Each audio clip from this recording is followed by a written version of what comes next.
Good evening, everybody. It's Carla.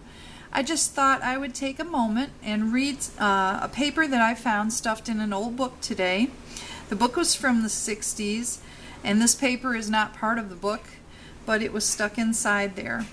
It was written, it's an essay by Paul Harvey, and I don't know if you remember him. He used to be on the radio and had a syndicated column, and he would always finish his readings with "Good day," and he had a very distinctive voice, and you just knew who he was. He was a good Christian man, and he tried to write and tell uplifting stories. And this was one that he personally wrote, and I believe, and it said it was his essay, so I'm thinking he wrote this back in 1964. And it was titled, "If I Were the Devil." If I were the devil, I wouldn't be happy until I had seized the ripest apple on the tree, thee. So I'd set about, however necessary, to take over the United States. I'd subvert the churches first. I would begin with a campaign of whispers. With the wisdom of a serpent, I would whisper to you, as I had whispered to Eve, do as you please. To the young I would whisper, the Bible is a myth. I would convince them that man created God instead of the other way around. I would confide that what is bad is good, and what is good is square. And the old, well, I would teach them to pray after me, Our Father, which art in Washington, D.C. And then I'd get organized. I'd educate authors on how to make lurid literature exciting, so that anything else would appear dull and uninteresting. I would threaten TV with dirtier movies, and vice versa. I'd peddle narcotics to whomever I could. I'd sell alcohol to ladies and gentlemen of distinction, and I'd tranquilize the rest with pills. If I were the devil, I'd soon have families at war with themselves, churches at war with themselves, and nations at war with themselves, until each in its turn was consumed.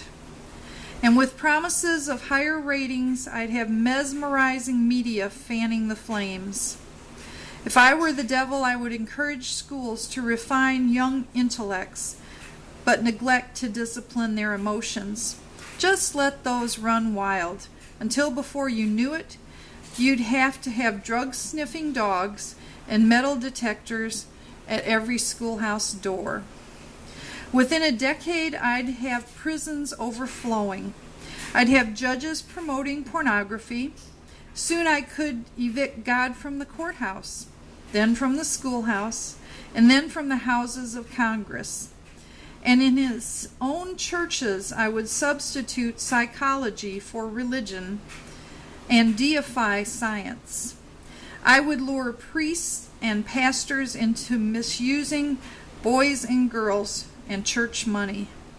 If I were the devil, I would make the symbol of Easter an egg and the symbol of Christmas a bottle. If I were the devil, I'd take from those who have and give it to those until I had killed the incentive of the ambitious. What do you bet I could get whole states to promote gambling as a way to get rich? I would caution against extremes in hard work and patriotism and moral conduct.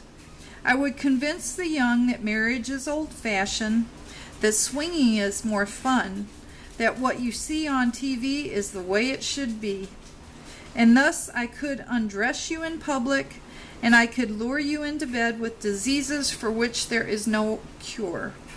In other words, if I were the devil, I'd just keep right on doing what he's always been doing. Paul Harvey, good day. And this was written in 1964.